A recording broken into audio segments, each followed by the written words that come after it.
tune for Mystery Theater.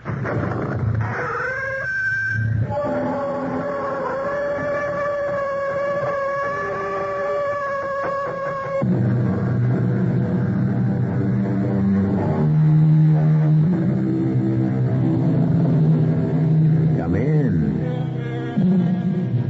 Welcome. I'm E.G. Marshall, verger of this congregation which celebrates the mysterious and the macabre. Chance, as a learned man once said, may very well be the pseudonym of God when he did not wish to sign his name. And then again, chance may very well be what it appears to be, a random accidental event. And it comes down to the old argument. Can our fate be foretold? Is our destiny signed, sealed, and delivered? Or do we have some room to maneuver? Our mystery drama, First Prize Death, was written especially for the Mystery Theater by Dann and stars Norman Rose. It is sponsored in part by all state insurance companies and Contact, the 12-hour cold capsule. I'll be back shortly with Act One.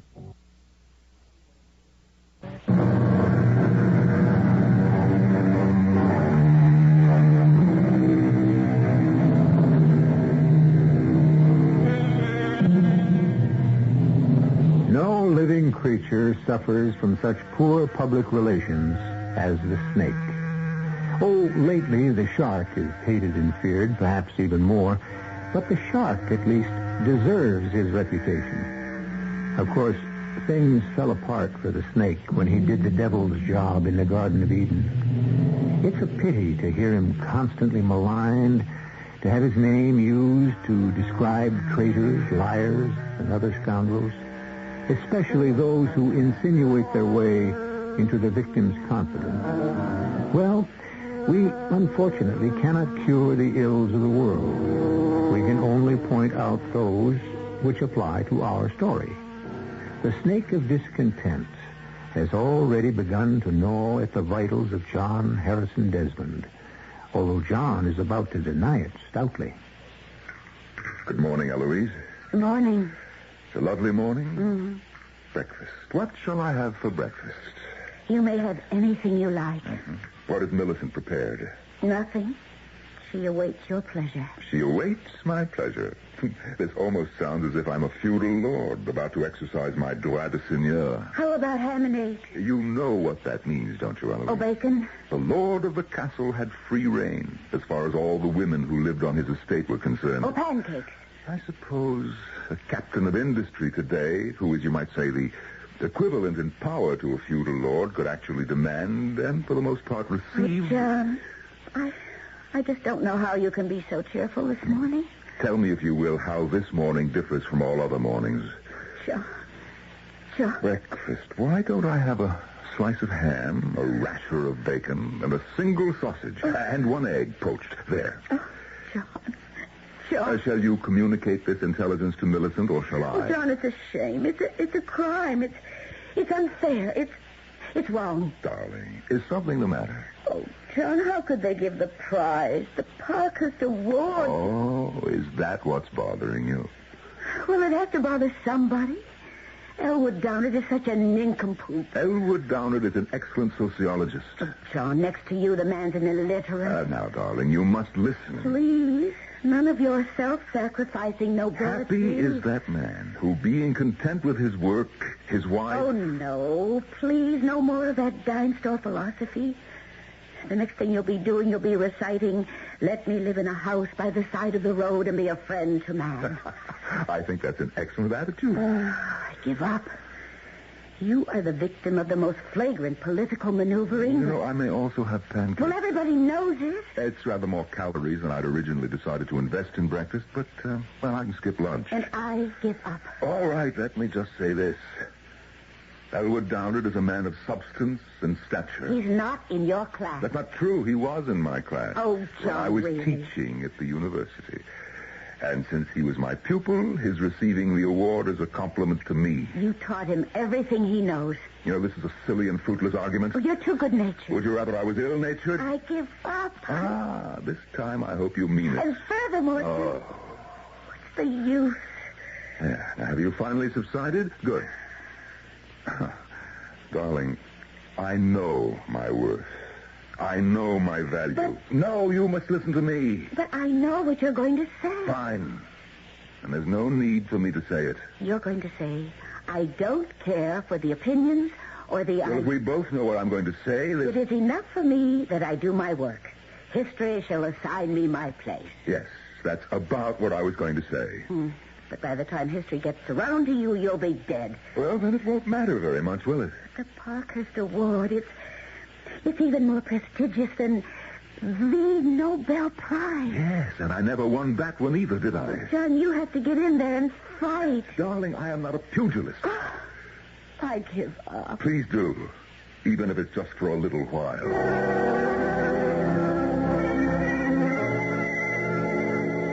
Busy, John? Oh, Spence, come on in.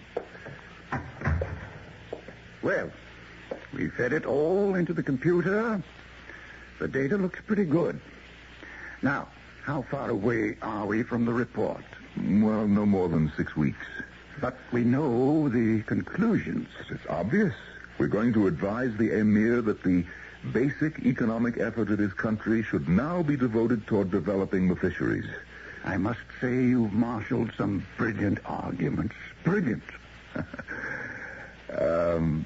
Spence, tell me something. Sure. What? Never mind. Something bothering you, John? Well, it's just... Well, you know the old saying, if you're so smart, why ain't you rich? Well, look how smart I am. Why ain't I rich? Our Sociological Advisory Institute isn't doing all that badly. No, that's not the kind of rich I mean. I don't follow you. Rich. Rich in honors. Oh. Yes. Oh. Let me put it to you this way. I've been missing out on the Nobel, and I should have made the Parkhurst this year. What do you want me to tell you? Well, after all, I wrote the definitive work on... John, what can I say? I never thought that... You never thought what? That these awards meant anything to you. I'm only human. But you always gave the impression that prizes and medals were never really important. I have forgotten more than Elwood Downard will ever know. Look, in the long run, what does it mean? You can take that magnanimous attitude, Spence. After all, you have got a Parkhurst. I'm also 10 years older than you, John, so you've got plenty of time. No. I've been pigeonholed. I've been passed over too many times. It's the younger men who'll be considered from now on. John, what does it matter? What does it matter? 50 years from now, 10 years from now, next week, will it make any difference? I am the top in my field. Nobody who really knows would dispute that. Then why have I been constantly overlooked? It simply isn't fair. No one ever said the world or life itself is fair. And there are times when virtue must be content to be its own reward. Oh, thank you. You're a great help. I never would have dreamed you felt this way. Well, now you know. Tell me something. You're saying all this in confidence, I assume. You still want to maintain your public image as a modest, self-effacing... Spencer, I have had it up to here. I have to let off steam in front of somebody or I'll blow my top. That's what wives are for. Oh, not mine. But I thought you and Eloise... If I ever spoke this way in front of Eloise, do you know what she would say? She'd say, I told you so. And then do you know what I'd do? I would strangle her with my own 2 hands. Well, you've got it bad. What are you supposed to do in this world? How do you get recognition? But, John, you've got recognition. Oh, you know the kind I mean. I don't know. I wish I could tell you, but I just don't know. Spencer, I want that Parkhurst Award. To me, it would be the culmination of my life's work. You scare me, John. You sound as if you'd be willing to sell your soul for it. I would. I would. The problem is I don't know who would want to buy it. They say the devil deals in that commodity. If there is such a thing as the devil and he, she, or it is listening, I am willing to make a deal, my soul, for the Parkhurst. What's supposed to happen now? A puff of smoke and a cloud of sulfur and a sudden materializing of Lucifer himself? Yes, but obviously no such thing exists. John, don't let this thing get to you. Spence, it has gotten to me. I can't help it.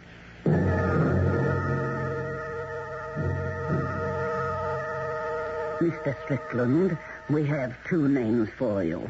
Dr. Peter Spencer and Dr. John Desmond. And who are these gentlemen, Mrs. Poole? Well, they run an organization called the Sociological Advisory Institute. Mm-hmm. Yes, it's one of these extremely prestigious research centers and think tanks. They will make the recommendation that will decide the future direction of the economy of this small country that seems to be of such interest to you. And do you have any ideas to the direction of their thinking? Oh, yes. We have an agent in their data retrieval section. Yes, it seems clear at this point that they will advise the Emir to develop a fishing industry. Oh, that's exactly what we were afraid of. That's what you paid me to find out, and now you know. We must find a way to convince the Institute to arrive at a different conclusion. My associates and I would like to know which member of the Institute will be instrumental in making the decision. In order that you may do what? In order that we may get him to change it. I am familiar with your methods, Mr. Strickland. I don't think violence can serve your purpose. Neither do I. Oh, bribery?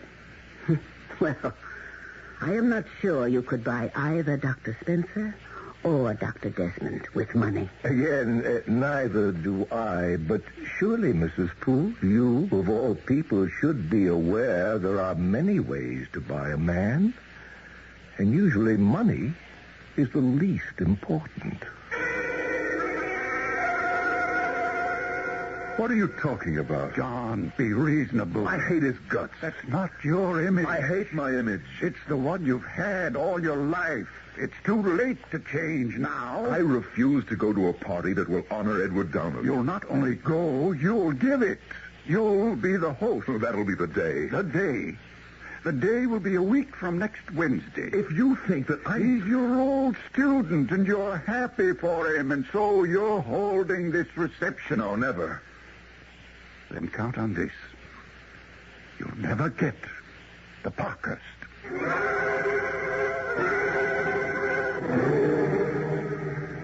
You asked us to discover the kind of coinage one must use to bribe Dr. John Desmond. Hmm? Well, as you can hear, we have inserted a recording machine in his office. Here, listen to this. Then count on this.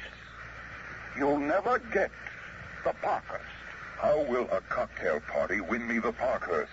It's politics. It's mingling. It's being seen. It's being gracious. Oh, come on, John. You want the Parkhurst. You want it more than anything in the world. Well, have you heard enough, Mr. Strickland? Parkhurst. The Parkhurst Award. It's actually as simple as that. Excuse me, Mr. Strickland. Hmm? Are you saying that it is simple for your organization to obtain a Parkhurst Award? I'm saying, Mrs. Poole, it's simple to promise.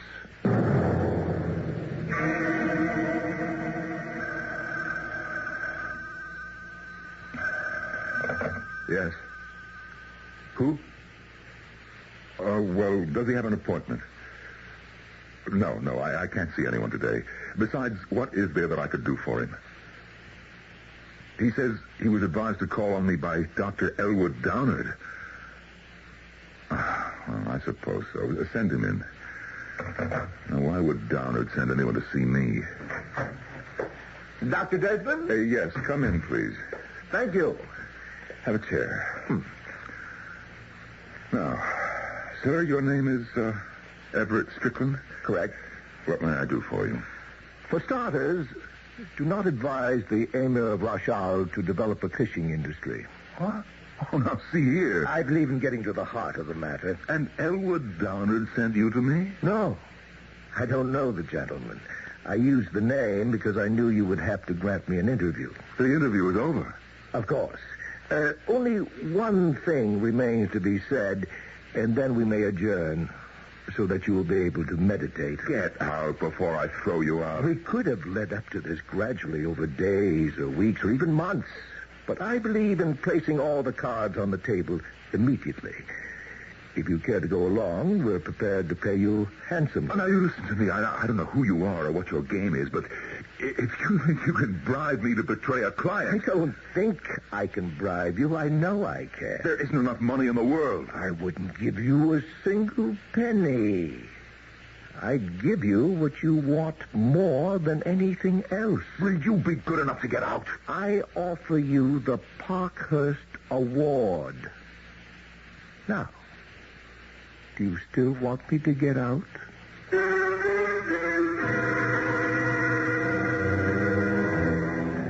A man of few words, this Mr. Everett Strickland, but every one carefully chosen, like a precious stone. And further, like a precious stone, each is highly polished. I offer you the Parkhurst Award. 6 words that shine like 6 gems. And does Dr. Desmond buy? You should know by now that you don't find out things like that until we arrive at the second act.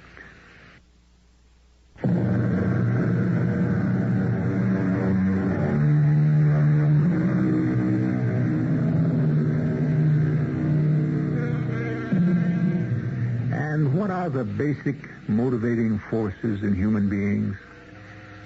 One great authority says sex. Another says hunger. A third says territory.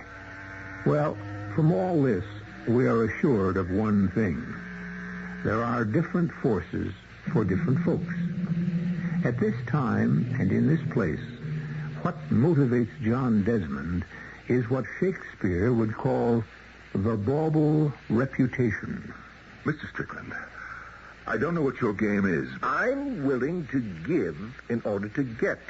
Why should you be concerned with our dealings with the Emirate of Rashal? I represent a group that has worldwide interest, Dr. Desmond. What we are talking about is completely out of the question. Why? I have my reputation to consider. Your reputation is very much the subject of this discussion. It would certainly be enhanced by a Parkhurst Award. I have heard enough, more than enough. That's absolutely true. You have heard enough for one day. Now you must sleep on it. Mr. Strickland, if you do not leave my office immediately, I shall have one of our security people toss you out. Oh, that won't be necessary. I'm going. You need time now. Time to digest what I told you. Oh, spare me any further pathetic attempts to talk me into it. No need for me to do that. In the end, you'll talk yourself into it.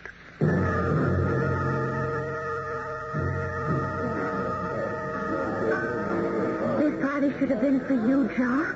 Darling, why don't you have a canopy and a drink and just enjoy yourself? That speech of yours, that eulogy to that nitwit Woody Downward. His name is Downard. Oh, Downward, I have a husband who's content to play second fiddle to his inferiors. Oh, here comes the great man now. No doubt he intends to patronize you. I'm going to get lost in the crowd. Eloise. Oh, well. John? Oh, yes, Elwood. Thank you for this very cordial affair. Well, it was my pleasure, Elwood. There's a plan afoot to establish a series of seminars to be held in Washington, the Elwood Downard Research Series. It would be attended by top people in government and education. The Elwood Downard Research Series. Mm-hmm. Of course, my name guarantees the success of the project. Oh, yes, I'm sure. I'm assembling a panel to run the thing, and I may have an opening for you. An opening? You could do yourself a lot of good, John. Actually, being on my faculty would be quite a boost for you. Yes, it would. It'll prove that you're back in the mainstream. I never thought that I left it. Well, of course not, John. It's just that there seems to be an impression that, will you think about it? Thank you, Elwood. Yes, I'll think about it.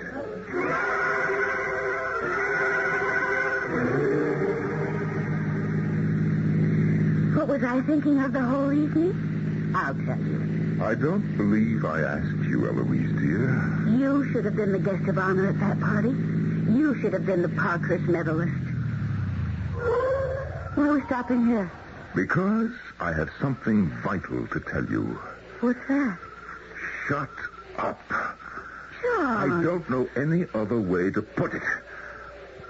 I don't want to hear another word about Elwood Downard or Parkhurst prizes. But John, darling, I'm only trying to...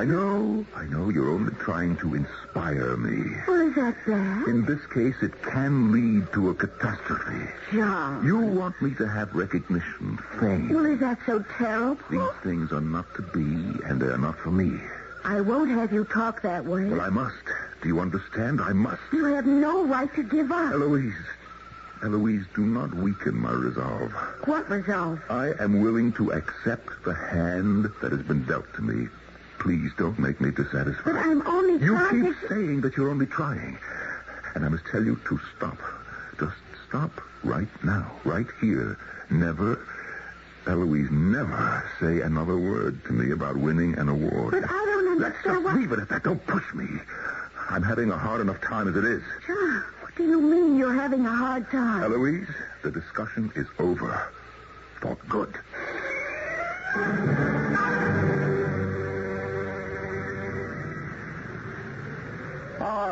Good morning, Dr. Desmond.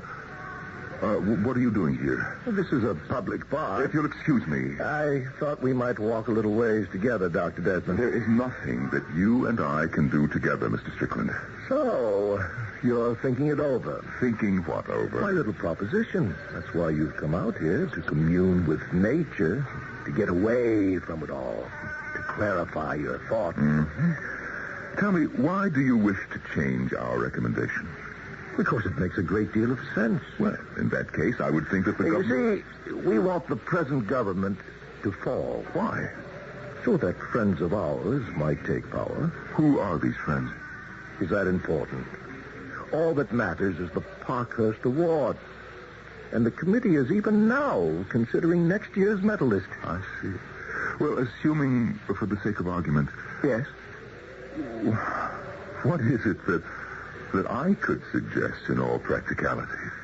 Why, the practical solution is the obvious one. A program of agriculture. Cultivation of wheat. Well, it may be obvious, but in the long run, it cannot solve the problems of self-sufficiency. Your solution to use the offshore waters and the inland lakes is an inspiration, but it's premature. Oh, but still, it's the only real hope for the salvation of the country. Would you like to win the Parkhurst? Oh, I would never consider such a bargain. Never. But, well, listen. I mean, assuming for the sake of argument, just suppose. How could you guarantee that? There are 5 members of the selection committee. We control 3 of them. The majority. What do you mean control? Let us say we are aware of certain intimate details in their lives which could cause each of them no end of embarrassment. Ah, you could blackmail them. In a word, yes. Oh, well, I could never consent to such a thing. You need that award, Dr. Desmond. Unless, of course, you want to be patronized by Elwood Downard for the rest of your life. It's a rather cruel world. Ability simply isn't enough. The lily has to be gilded. Well, it's your decision. Well, now, listen, not that I could even consider such a thing, but how could I be sure? An extremely important question. We will deposit the sum of $1 million into your account at the bank of your choosing. If we are unable to deliver the prize, the money becomes yours. Now, surely we don't intend to lose that kind of money. And you can guarantee that prize? We know for a fact that Silas Halverson, one of the committee members, had an unfortunate encounter with a young lady during his youth. That Professor Emery Winston... No, please, I don't want to know about it. Well, Doctor, what is your answer?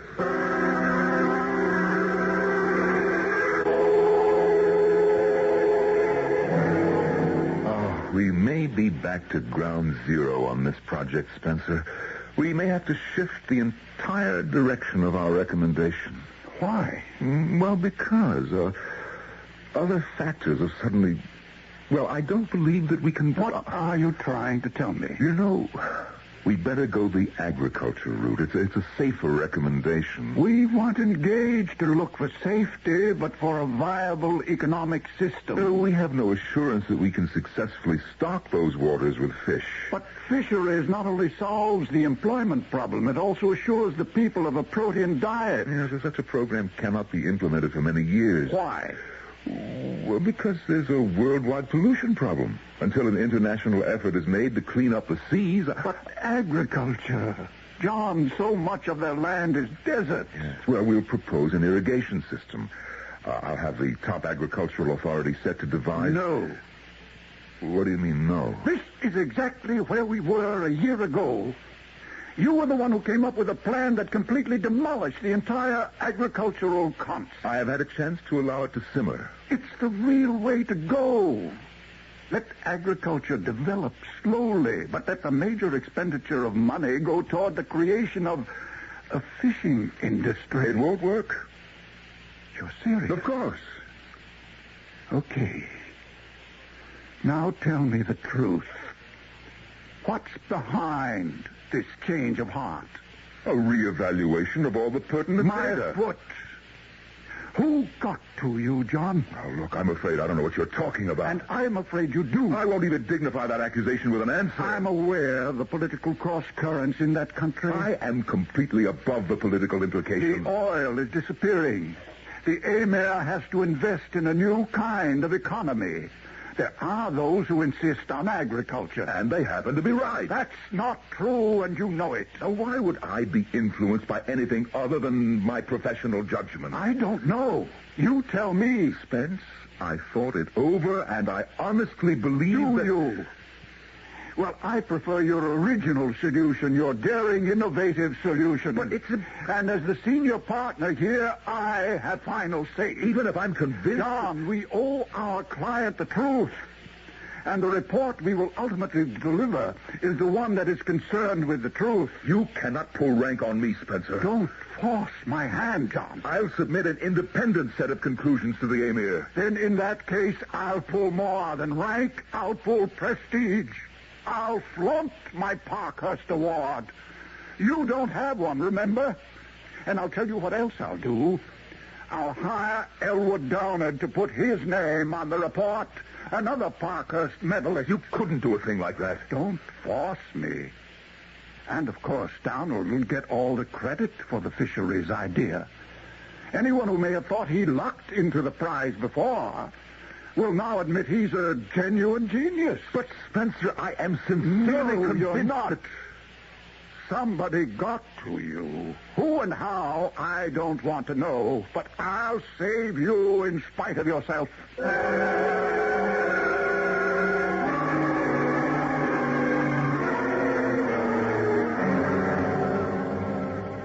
I thought we had a deal. Yes, so did I. So what's the problem? It's not a what. It's a who. Yes? Tell me about him. My associate. Yes? Well, he won't change the report. Why not? He likes the original concept better. Well, can't you convince him? No. You're sure? Dr. Spencer is a very stubborn man. When he makes up his mind, nothing can change it. So, I'm afraid our deal is off. Oh, never say die. You never tell what can happen tomorrow. Where Dr. Spencer's concerned, I can. I think I'd like to have a little talk with him. Oh, no. You don't know Dr. Spencer. And you don't know how I talk.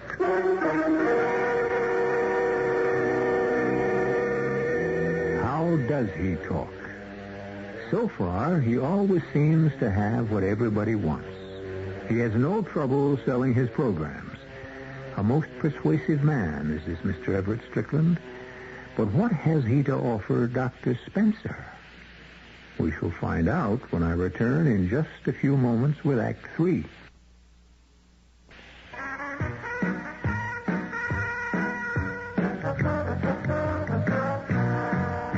York in the 1890s. The bold figure of Diamond Jim Brady makes his way toward Louis Sherry's, the most elegant restaurant in the city. Good evening, sir. Mr. Sherry himself escorts Diamond Jim and his attractive lady friend to their table. The highlight of the meal was Mr. Louis Sherry's ice cream dessert. Louis Sherry's ice cream still has that old-fashioned flavor, yet none of today's additives. Made from real cream, milk, pure cane sugar, egg yolks, natural flavor, no artificial anything. You'll see that we haven't lost our taste for old-fashioned elegance. Mr. Louis Sherry's ice cream, the natural flavor of the 1890s in the 1970s.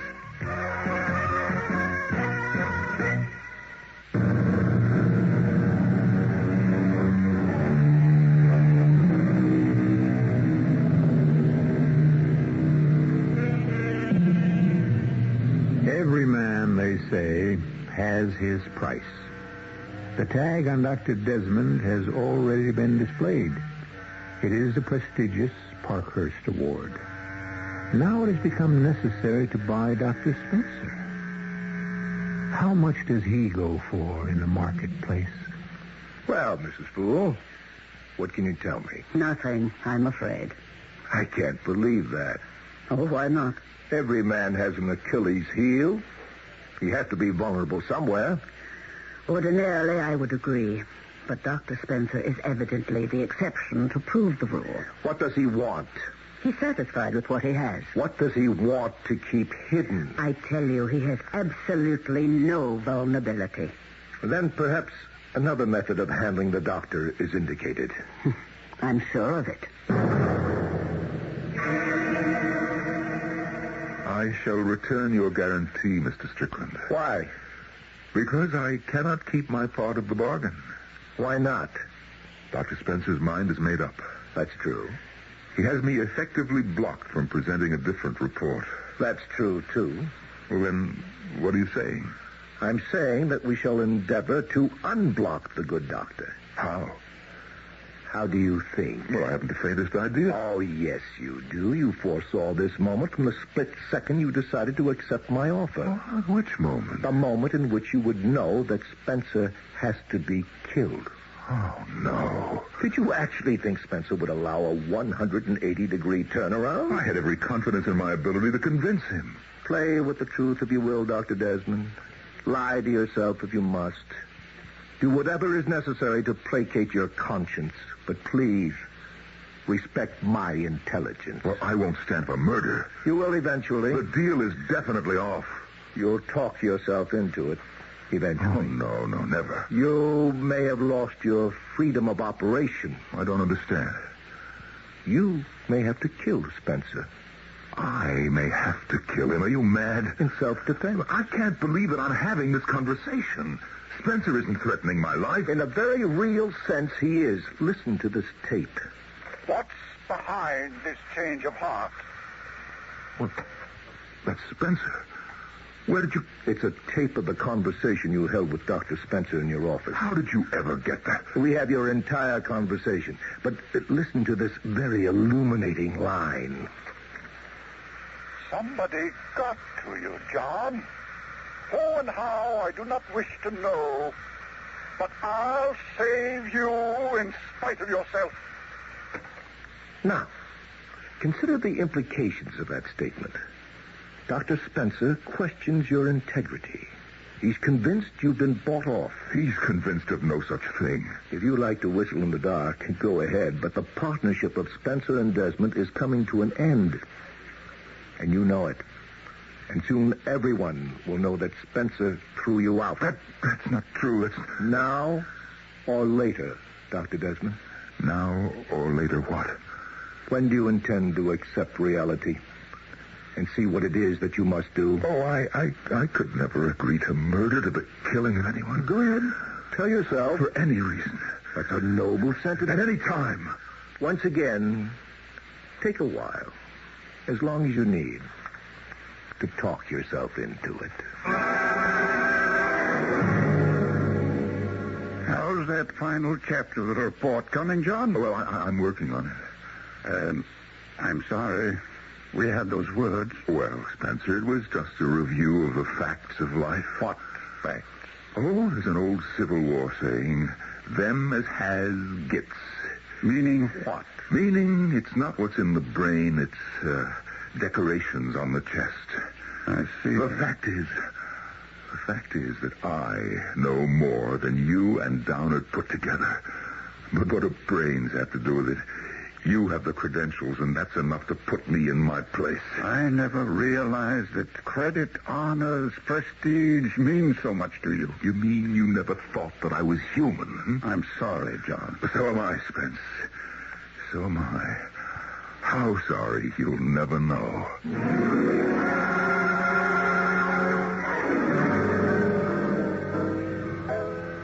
Well, Dr. Desmond? Mr. Strickland, Yes. Well, you see, I've decided to go ahead.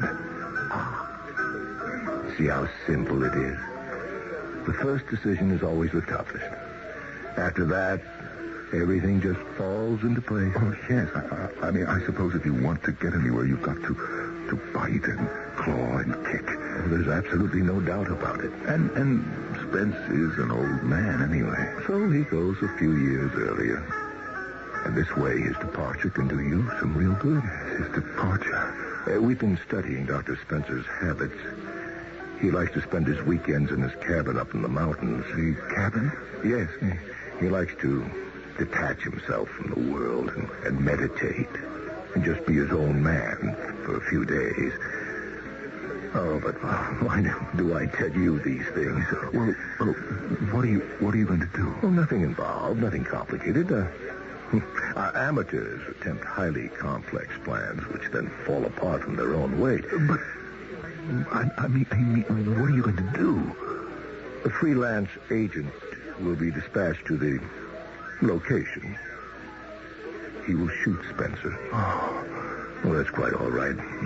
Be shocked, be horrified, show all the human reactions. It's expected of you. Yes, but The place is miles from any human habitation. The good doctor requires solitude. And so a prowler robbed him and killed him. But That's an eminently logical event. The police will accept it without question. And then control of the Institute passes into your hands, and we have no more problems. Mr. Strickland, how will this operative be sure that it's Spencer? He'll be sent to the cabin with orders to shoot the occupant. Has there ever been another occupant? Oh, no. And the event is scheduled for Saturday evening at 7, immediately before twilight. Oh, no, listen, Yes. Nothing.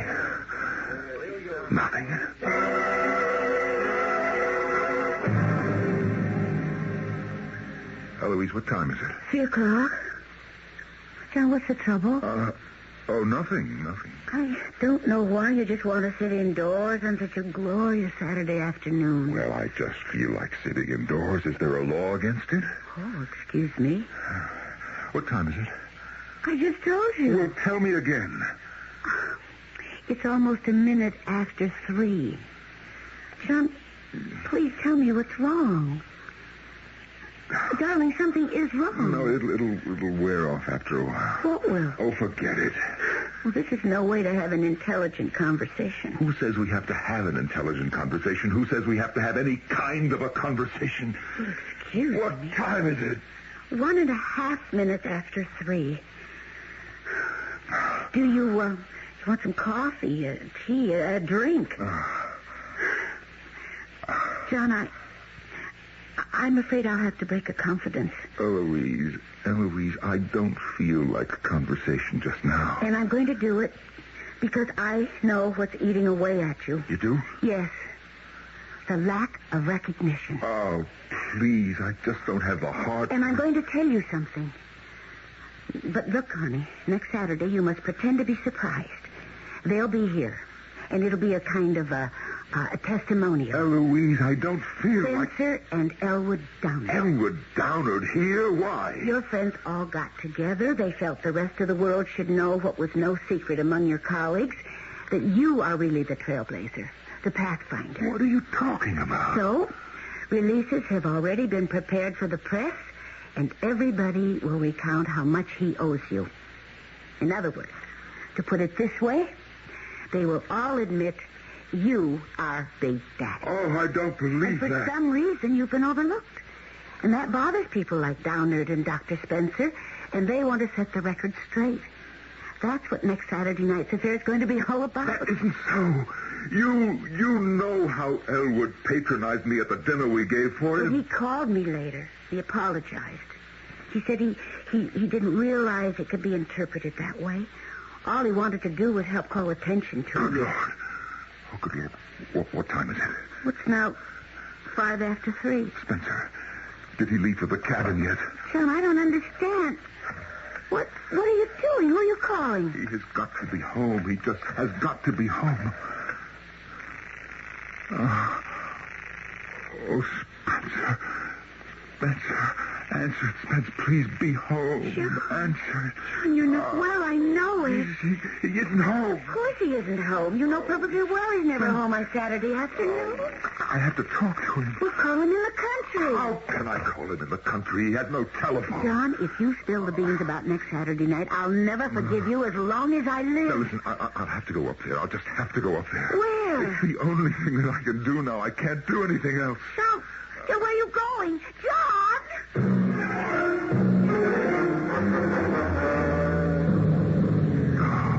Oh, Spence. Spence. Spence. Spence, are you in there? Spence. Oh, good Lord, am I too late? Spence. Spence. Oh, thank the Lord. I'm in time. He's not here yet. Now, what I better do is go back along the road and stop him from coming up here. Turn around, Dr. Spencer. Oh, no, wait. I'm not Dr. Spencer. Quit thinking, pal. You see the gun in my hand, so naturally you're going to deny your old Doc Spencer, but it's no good. I was told you'd be up here. Now, look, I can explain. Oh, nobody has to explain nothing. No. You know what I am? I'm an assassin. But you're making a mistake. I could have shot you in the back just before. Look, try to understand what I'm saying. Ask me why I didn't shoot you in the back. I'll tell you. It's because a man should make his peace with it. Well, whoever, whatever he believes in, just before he goes. No. Now, you got 1 minute. No, please. It's the tradition of the But I tell you that I am not. Is that how you want to spend the last minute you got in the world? You're making a mistake. Don't look at the gun. Just close your eyes. I'm very good. Oh, please. I'm very professional. You won't feel a thing. You won't know a thing. Hit the ground! John! John! I'm not dead. Spence! This man, who? I'm afraid he's dead. But he was going to kill you. Oh, Spence. The first prowler, the first robber we've ever had out here. I'm afraid to look closely. He's dead, isn't he? Yes. Yes, he's dead, Spence. Lucky I was out hunting and I had my rifle. Oh, Spence. Can you ever forgive me? Forgive you for what? Well, you see, I had a moment, a very bad moment. But it will never happen to me again. No. Never again.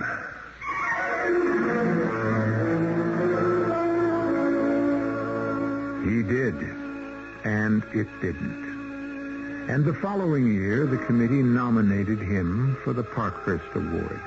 And when he accepted it, he made a brilliant speech to the effect that the world's greatest honors are the ones a man receives from his colleagues. I shall return shortly.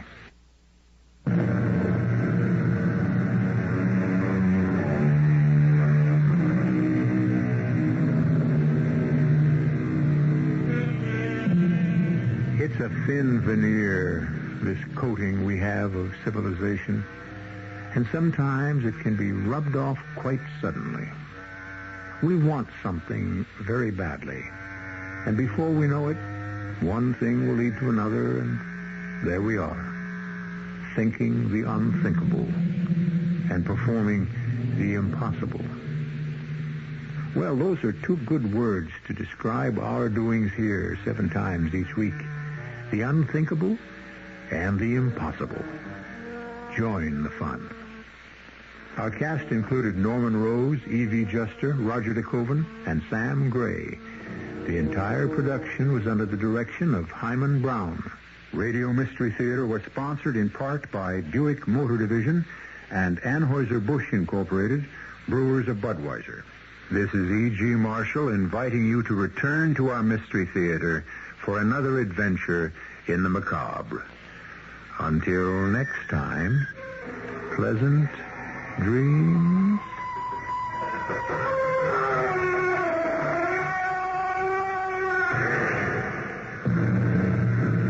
Tonight's Mystery Theater was also brought to you in part by ShopRite Supermarkets, where you get a lot more for a little less.